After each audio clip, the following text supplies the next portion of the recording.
या अली मदद अली सही अल्लाह खुदाविन हक मौलाना धनी सलामत दातार सरकार આકા સુલતાન મોહમ્મદ શાહ સલવાતુલ્લા અલૈહિ વસલામના 1899ની જંગબારની મુસાફરીનું 31 ફરમાન મુબારક છે. એના અંદર આપણે આજે ત્રીજી રેકોર્ડિંગ મૌલાના ફરમાન મુબારકની સાંભળીશું.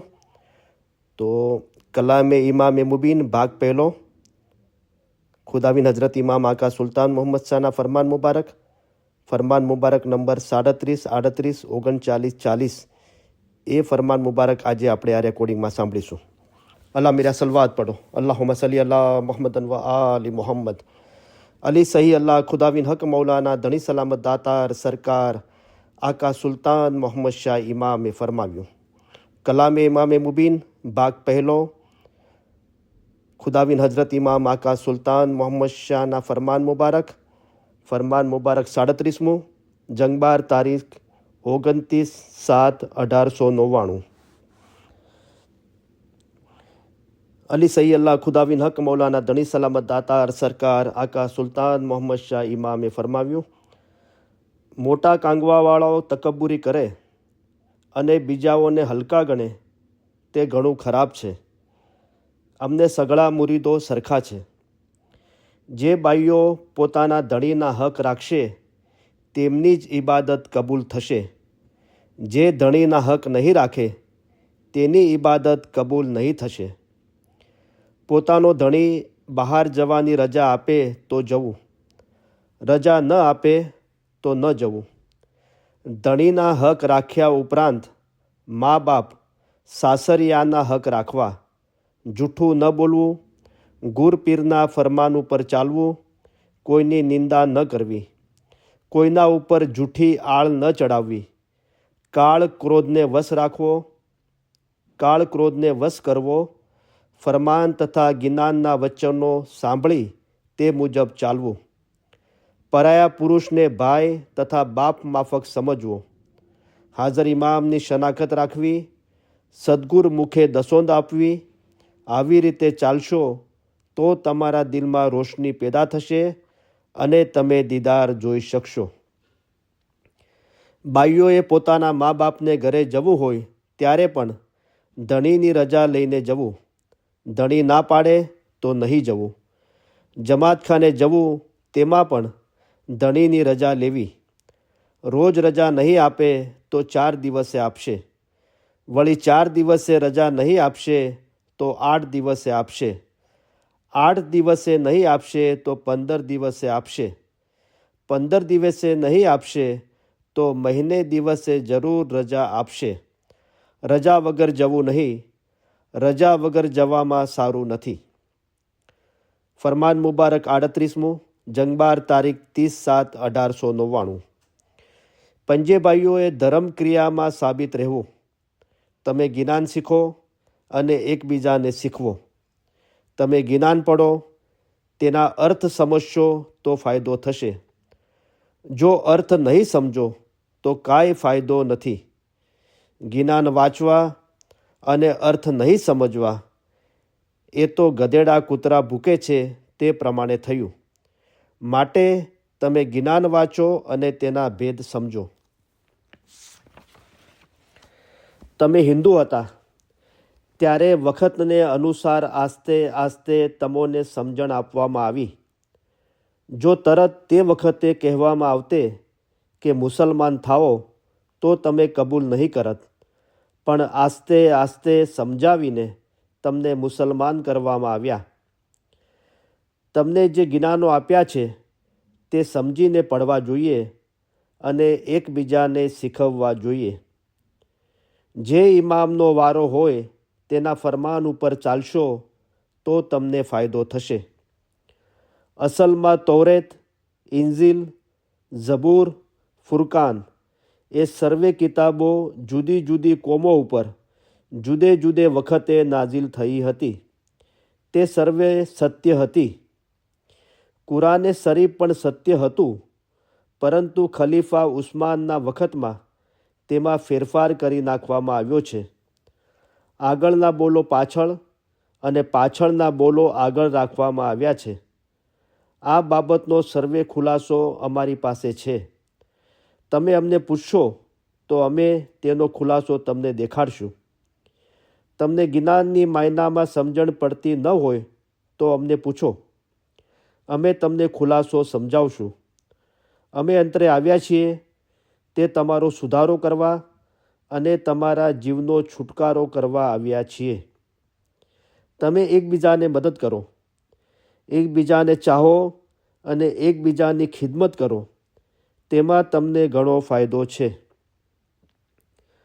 તમને સર્વે જાહેરી કામ જોઈએ છે. બાતુની કામમાં તમે કાંઈ ધ્યાન આપતા નથી. જાહેરી સગળું દુનિયાને લગતું છે. તમે બાતુન ઉપર નિગાહ રાખો.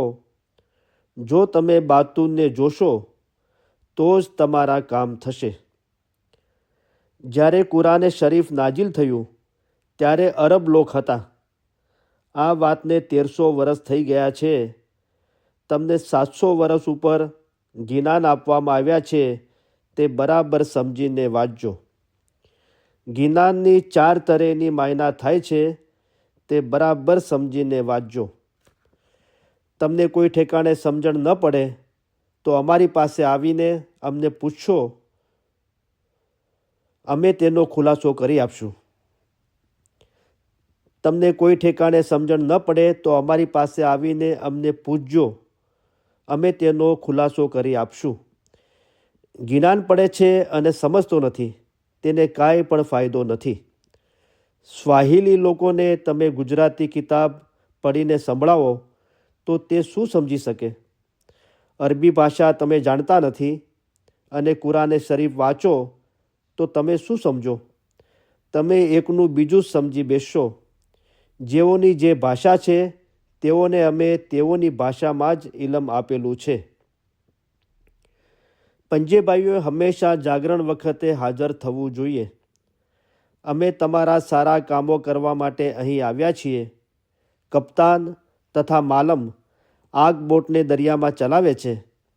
તેમને રસ્તાની માહિતગારી છે.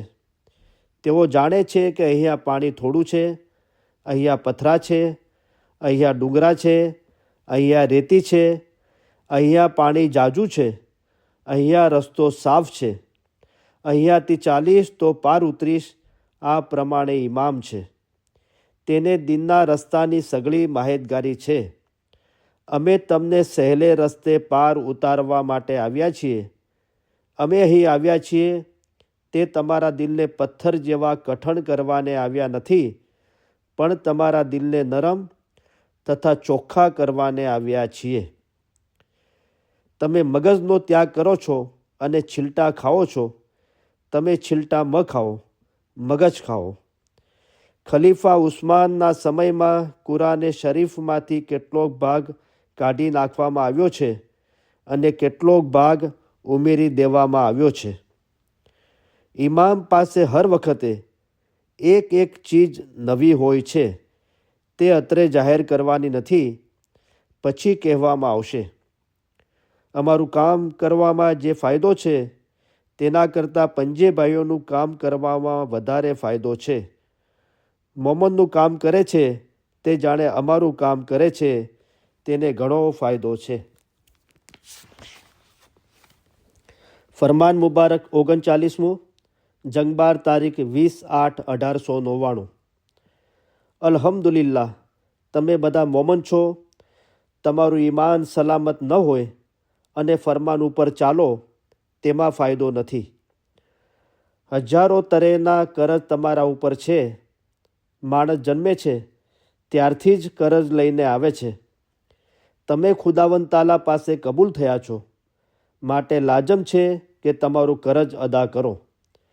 તમારા માટે મોટું કરજ એ છે કે તમે પોતે પાક થાઓ.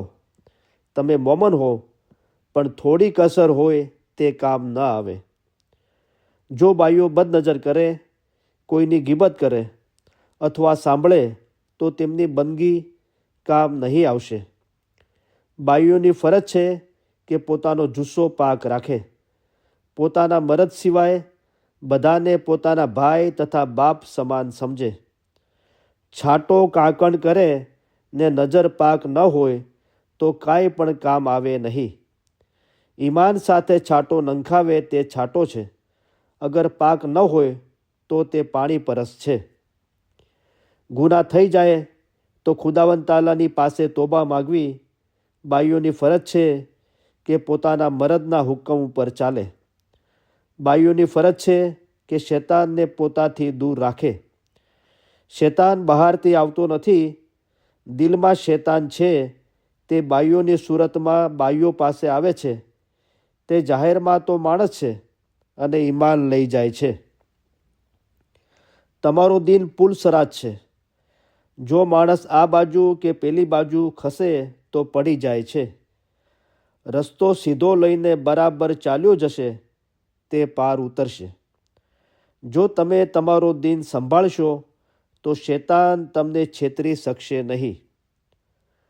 હજરત ઇમામ હુસેનનું બયાન તમે પઢો છો તે કાંઈ કુલ્લે ખરું નથી. તેમાં મુલ્લાઓની કેટલીક બનાવટ પણ છે. જે ખરું બયાન છે તે અમારા ઘરમાં છે. તમે પોતાના દિનને સંભાળો. તમે પોતાના દાગીનાની સંભાળ રાખો છો અને ઈમાન રસ્તામાં છોડી આપો છો. તેથી તમારું ઈમાન બીજો માણસ લૂંટી લેશે. સ્ત્રી પુરુષ વચ્ચે અણબનાવ થાય તેમાં પણ વચમાં શૈતાન આવે છે. તે એકને આ બાજુ અને બીજાને પેલી બાજુ લઈ જાય છે. હિન્દુઓની વાતો ઇલમમાં પડો છો તે વાજબી નથી. જ્યારે તમે હિન્દુ હતા તે વખતે પીર સદરદીને તમને રસ્તો દેખાડ્યો તે વખત વહી ગયો. હવે મૌલાની તારીફ તથા ઔલાદ તખ્ત નશીન ઇમામોની તારીફ પડો. હાજર ઇમામની તારીફ પડો. હવે 9 અવતાર છોડી આપો. 10મા અવતારમાં અમારા દાદાની તારીફ પડો. ગિનાન વાંચો. તેમાં 10મા અવતારનું બયાન છે તે વાંચો. કિસ્સા બયાનમાં જે મગજ છે તે પડો. પણ તેમાં બીજી ખોટી વાતો લખેલી છે તે નહીં પડો. કારણ કે 1200 વર્ષની વાતો હમણાં કહેશો તેમાં ફાયદો નથી. મોહરમના 10 દિવસ પડો. હમણાં જે ફરમાન થાય જેમાં તમારા જીવનો છૂટકો થાય તે પડો. કિસ્સો પડશો અને રડશો તેમાં તમને ક્યારે ફુરસદ મળશે કે દુનિયાનો ધંધો કરીને ગિનાન પડશો. કરબલાનું જંગ થયું તેમાં સિમર હરામઝાદાએ હઝરત ઇમામ હુસેનને શહીદ કર્યા. પણ આ વાતો જૂઠી છે કે અહેલે બૈયતને બેઇજ્જત કરીને તેઓની પછેડી ઉતારી અથવા તેઓ પર લાંબો હાથ કર્યો. એ તેની તાકાત નહીં હતી. એવું કરે તો તે પથ્થર થઈ જાય. હઝરત ઇમામ હુસેનને શહીદ કર્યા. અહેલે બેયતને કેદ કર્યા. પણ તેઓની બેઅદબી નહીં કરી હતી. ઇન્સાન જ્યારે મરી જશે ત્યારે તેને આખરતમાં પૂછવામાં આવશે કે તે દુનિયામાં કેવા કામ કીધા હતા. બાઈઓને પૂછવામાં આવશે કે તમે તમારા મરદની ફરમાન બરદારી કરી હતી કે નહીં. તમે બદનજર કરી હતી કે નહીં.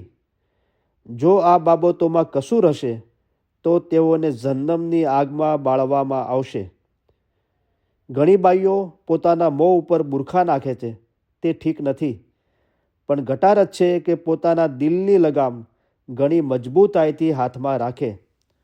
બાઈઓ પોતાના દીન ભાઈઓને દુનિયામાં નહીં જુએ તો આખરતમાં તેમને કેમ ઓળખશે. બુરખાનું ફરમાન કોઈ ઇમામે અથવા પૈગંબરે કીધું નથી. દુનિયામાં માણસ સાથે 2 મલાયક રહે છે. તેમાં તેમના દરેક આમાલ લખે છે. તેઓ તેમના દરેક આમાલ લખે છે. જ્યારે ઇન્સાન ત્યાં એકઠા થશે ત્યારે તેમના સઘળા આમાલ વાંચવામાં આવશે. કેવા આમાલ કીધા હતા તેની પૂછા કરવામાં આવશે. બાય માણસ જાહેરમાં મોમન હશે અને બાતુનમાં કાફર હશે. તેને સર્વે પૂછવામાં આવશે. કોણ મોમન હતો અને કોણ કાફર હતો તે સર્વે ત્યાં જાહેર થઈ જશે. અમારા ફરમાનો કિંમતી સમજજો. મામૂલી સમજશો તો નુકસાન થશે. અમારા ફરમાન ઉપર બરાબર ચાલજો. જેવી રીતે કે એક ડુંગર છે તેની એક બાજુએ ખાડો છે અને બીજી બાજુએ પથરા છે. એક તરફ ચાલશો તો ખાડામાં પડી જશો અને બીજી બાજુએ ચાલશો તો પથરામાં પડશો. માટે સીધો રસ્તો લઈને ચાલશો તો પાર ઉતરશો. પીર સદરદીને તમને સીધો રસ્તો દેખાડેલ છે, તેને છોડી આપશો અને મોગલ તથા અરબોની વાતો ઉપર ચાલશો તો પડી જશો. જે અરબો પોતે જાણતા નથી તેઓ તમને શું શીખવશે? તેઓ પોતે જ કાંઈ સમજતા નથી ત્યારે તમને શું સમજાવશે? જે મોગલો ભિક્ષાવૃત્તિ કરે છે તેઓ તમને શું શીખવશે? જો તમે તેઓના કહેવા ઉપર ચાલશો તો તમે ગધેડા જેવા થઈ જશો. દુનિયા તો એળે જશે પરંતુ આખરત પણ એળે જશે. ખૂબીનો રસ્તો ત્યાગ કરીને તમે ગધેડા પછવાડે લાગો છો. ઇન્સાનને લાજમ છે કે પોતાનું ઈમાન મજબૂત કરે. શેતાન માણસનું ઈમાન લૂંટી જાય છે, બાઈઓને પણ ફેરવી નાખે છે. તે જ્ઞાનની વાતો કરશે, પોતાના દિનની વાતો કરશે, એમ કરીને તે તમને ફેરવી નાખશે. દેખાવમાં તેની માણસની સિકલ છે પણ તેના દિલમાં શેતાન છે. પીર સદરદીને જ્ઞાનની કિતાબો લખી છે, તેથી જુદા પ્રકારની કોઈ કિતાબ હરગીજ વાંચવી નહીં. ફરમાન મુબારક 40મું, જંગબાર, તારીખ 31/8/1899.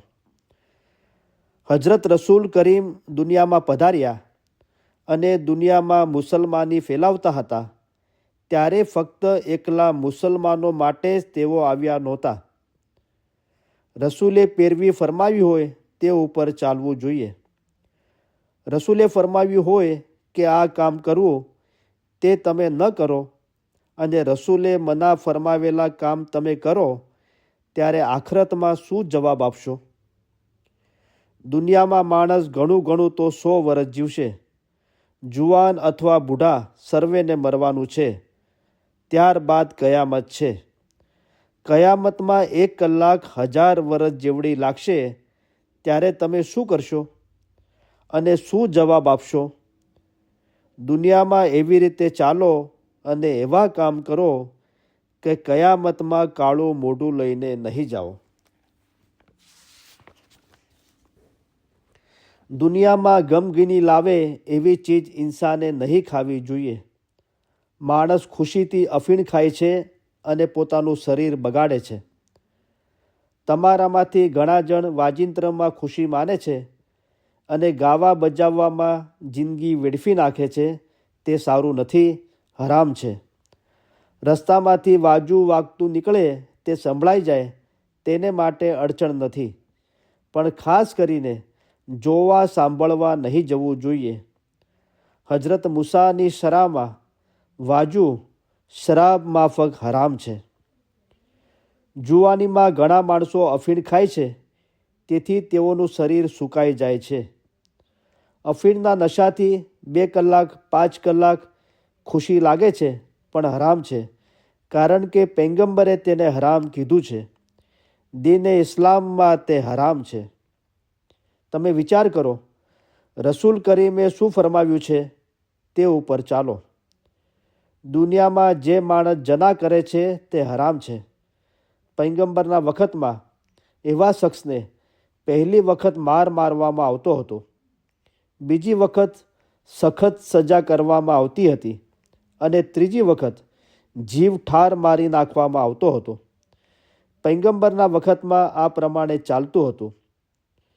તમે દુનિયામાં એવા કામ કરો કે આખરતમાં તમારું મોઢું કાળું ન થાય. દુનિયામાં શરાબ, ભાંગ, અફીણ સર્વે હરામ છે. દુનિયામાં શરાબ, ભાંગ, અફીણ ખાશો તો પેલી દુનિયામાં તમને ઘણો આઝાબ થશે.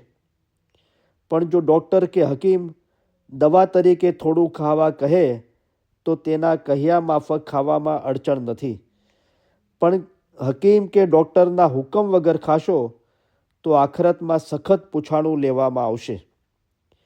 જ્યારે ખુદાવંદ તાલા તમને જન્નતમાં જવાનો હુકમ કરશે ત્યારે કેવી રીતે છૂટશો? જન્નતમાંથી બહાર નીકળી જવાનો દરવાજો નથી કે જ્યાંથી તમે ભાગી છૂટો. હંમેશા જન્મનો આજાબ ખમવો જોઈશે. પૈગંબરની મના હોય તે કામ નહીં કરો, તેથી જન્નમમાં જતા બચો. પૈગંબરે ફરમાવ્યું છે કે ઘણી બાબતો તમારા ઉપર વાજબ છે. એક મુખ્ય બાબત એ છે કે તમારા દીન ભાઈઓમાં એક દિલીથી ચાલો. પણ અહીંયા તો એકબીજાની ગીબત કરવામાં આવે છે. ગીબતમાં ઝના કરતાં વધારે ગુનો છે. દીન ભાઈઓમાં એકબીજામાં ફિતના નાખી લડાઈઓ જગાડવી તે કતલ કરવા કરતાં વધારે ગુના ભરેલું છે. તમારા દીન ભાઈઓની ગીબત કરવાના માઠા ફળનો તમને હમણાં વિચાર નથી, પણ અંતે તમને યાદ આવશે. તમારા અંગમાં પહેલે સૂઈ મારી જુઓ. જો તમને ઈજા થતી હોય તો બીજાને શા માટે મારો છો? પહેલાં પોતાના કર્તવ્યનો વિચાર કરી જુઓ કે અમે કેવા ગુના કીધા છે, પછી બીજાના ગુના તપાસો. તમારામાંથી ઘણા જણા રૂપિયા સાથ દઈને કહે છે કે ગુના માફ કરો, તેમ ગુના માફ થતા નથી.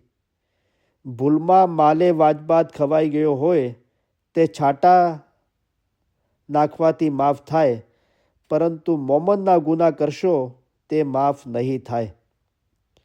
શરાબ પી મસ્ત થઈને પોતાને દીવાનો બનાવે એવાને લાકડીઓ મારવામાં આવે ત્યારે તે ગુનો માફ થાય. હાલ લાકડીઓ મારવાનો જમાનો નથી, પરંતુ જમાતખાનામાં આવી તોબા કરે, બંદગી કરે, રાતના જાગરણ કરે, તસ્બીહ ગાળે, ઇબાદત કરે, ત્યારે ખુદાવંદ તાલા ગુના માફ કરે. તમારામાંથી કોઈ દીનભાઈની ગિલા કરે, તે ગુના કેમ માફ થાય? તેનો હાથ ચૂમીને અરજ કરે કે મેં તમારી ગિલા કરી છે, મને માફ કરો, અને તે માણસ માફ કરે તો માફ થાય. કોઈ માણસ જઈફ બુઢીબાઈના દાગીના, પૈસા, અનામત હોય તે પચાવી પાડે, તેનો ગુનો કેમ માફ થાય? આવા માલના પૈસામાંથી એક રોટલી વેચાતી લઈ ખાશો તો તે રોટલી કયામતના દિવસે તમારી ગરદન પકડશે અને હિસાબ લેશે. તમે દુનિયામાં બેઠા છો ત્યાં સુધી ઘણું ઠીક છે. હરો છો, ફરો છો, ખાઓ છો, પીવો છો. અહીં તમને ઘણો આરામ છે. પણ બીમાર થશો અને મરણ નજીક આવશે ત્યારે ખુદાને શું જવાબ આપશો? અગર જુવાન માણસ ખ્યાલ કરે કે મારા ઉપર મોત નથી, પરંતુ જ્યારે તાવ, બીમારી, મરકી પકડશે ત્યારે મરી જશો. બાયડી વગેરે કાંઈ કામ આવશે નહીં. જે મોમન હશે તે મસ્તાના સિંહ જેવો હશે, તેને કાંઈ પણ દાસ્તી નથી. તેનો રસ્તો સીધો અને આસાન છે. આવો મોમન ગુજરી જાય તેને કાંઈ પણ પરવા નથી. તે આ દુનિયામાંથી છૂટ્યો કે આરામથી ચાલ્યો જશે. હકીકતી મોમનને દુનિયામાં ફાયદો નથી, દુનિયામાં ખુશી નથી. અમે પોતે દુનિયામાં છીએ, તે કેદખાનામાં છીએ એમ સમજીએ છીએ. મોમન વાસ્તે મરવા બાદ જન્નત છે. દુનિયામાં મોતથી માણસો ડરે છે કે મેં દુનિયામાં સારા કામ કર્યા નથી, માટે મરીને ખુદાને શું જવાબ આપીશ? તે વિચાર કરશે કે હવે મને કોઈ કામ આવશે નહીં, હું બીમાર છું અને પડી રહ્યો છું. તે ડરે છે કે આગળ જવાબ આપી શકીશ નહીં. દુનિયામાં તમારો વકીલ હોય અને તમારો હિસાબ ખાઈ ગયો હોય, તે હિસાબ આપતી વેળા ડરે છે કે મેં ચોરી કરી છે, તે ઉઘાડી પડી જશે. આવા વિચારો કરીને તે ડરે છે. જ્યારે તમારો મોતનો વખત આવશે ત્યારે તમારી પાસેથી દુનિયાના કામનો હિસાબ લેવામાં આવશે. તેના વાસ્તે તમે ડરશો. ત્યારે તમે સમજશો કે તમારા જીવે હિસાબમાં દગો દીધો છે, તેથી તમે મોતથી ડરશો કે કેવી રીતે હિસાબ આપશું. મોમન વાસ્તે દુનિયામાં કાંઈ નથી. સમજુ અને અક્કલવાળા મોમન હોય તેના માટે દુનિયા જન્નમ છે. પણ જે ગધેડો, હેવાન છે, તે સમજે છે કે ખાવું, ફરવું, બેસવું અને બચ્ચાઓની શાદી કરું, તેને કાંઈ અક્કલ નથી. અગર મોમન અક્કલવાળો હશે અને વિચાર કરશે તો તેને દુનિયા જન્નમ જેવી લાગશે. મોમનની નિશાની એ છે કે તે સમજે છે કે ખુદાવંદ તાલાની નજીક થાવ અને ખુદાવંદને નજીક બનાવો. રૂહ બદનમાં છે તે કેદખાનામાં છે. મોમનને વાજબ છે કે કેદખાનામાંથી રૂહને કાઢીને સારી જગ્યામાં રાખે. રૂહ જ્યાં સુધી બદનમાં છે ત્યાં સુધી કેદમાં છે, તે જોવામાં આવશે નહીં. રૂહ બદનમાં છે ત્યાં સુધી તે ક્યાંય પણ જોઈ શકશે નહીં. જ્યારે બદનમાંથી નીકળશે ત્યારે સર્વે જગ્યાએ જોશે. જ્યાં સુધી બદનમાં છે ત્યાં સુધી આગળ પાછળ આજુબાજુ ક્યાંય પણ જોઈ શકશે નહીં. મોમનને ખ્યાલ જોઈએ કે કેદખાનામાંથી નીકળી જાઓ તો બહેતર છે. દુનિયામાં રહેવાવાળા માટે દુનિયા જન્નમ છે અને રૂહ બદનમાં છે તે બંદીખાનામાં છે. જો તમે અક્કલવાળા હો તો આ બાબતનો ખ્યાલ કરો. અમારે કહેવાની જરૂર ન હોય, તમે તમારી અક્કલથી સમજો. તમે સમજો કે રૂહ શું છે, તો તમને ખબર પડે કે તમારો રૂહ બદનમાં કેદ છે અને ત્યાં સુધી તે ક્યાંય પણ જોઈ શકશે નહીં. ઇન્સાનને સજાવર છે કે તરસ્યાની પેઠે મોતને માટે હાજર રહેવું જોઈએ. ઇન્સાનને ઘટારત છે કે આમાલ સારા કરે. ઇન્સાન નમાઝ પડે અને રોજા રાખે, તેથી કાંઈ ગુનાથી માફ થતો નથી. રોજે કયામતમાં તમારા અમાલનું પૂછાણું થશે. આમાલ સારા હશે તો ગુનાહ માફ થશે. પૈગંબર તમારા અમાલ જોઈને હુકમ કરશે અને તમારા કામ જોઈને તમને પૂછશે. તમારા દુનિયાના કામ પૂછીને પછી ઇબાદત વિશે પૂછશે. અમારા ફરમાન એક કાનથી સાંભળી બીજા કાનથી કાઢી નહીં નાખતા. જો તમે બીજા કાનથી કાઢી નાખશો અને તેનો તોલ નહીં કરો, આમાલ સારા નહીં કરો, તો અમે અમારી જગ્યાએ છીએ, તમે તમારી જગ્યાએ રહેશો, તેમાં શું ફાયદો છે? કયામતનો દિવસ આવશે ત્યારે તમને પૂછવામાં આવશે કે આમાલ કેવા કીધા હતા. જો સારા કામ કરેલા હશે તો તમને જન્નતમાં લઈ જવામાં આવશે. સારું નરસું તમારા હાથમાં છે. અમે અંતરે જમાતખાનામાં આવેલા છીએ અને તમને ફરમાન સંભળાવીએ છીએ. તે સાંભળી તમે અક્કલથી વિચાર કરો અને પછી અમલ કરો તો તમને ફાયદો થશે. અમે 1 કલાક ફરમાન કીધા અને તમે 1 કલાક દુનિયાનો ધંધો છોડીને ખોટી થયા. અમે પણ તમારા વાસ્તે તસ્દી લીધી. હવે જો તમે ફરમાન પ્રમાણે ચાલો નહીં તો તમને નુકસાન થયું. દુનિયાનો ધંધો ખોઈ નાહક ખોટી થયા અને અમને પણ નકામી મહેનત થઈ. તમારામાંથી 1 જણ પણ ફરમાન ઉપર અમલ કરે તો અમે 10 કલાક ફરમાન કીધા એવી અમને ખુશી થાય અને તેને પણ ફાયદો પહોંચે. અલ્લાહ મેરા સલવાત પઢો. અલ્લાહુમ્મા સલ્લી અલા મુહમ્મદન વ આલે મુહમ્મદ.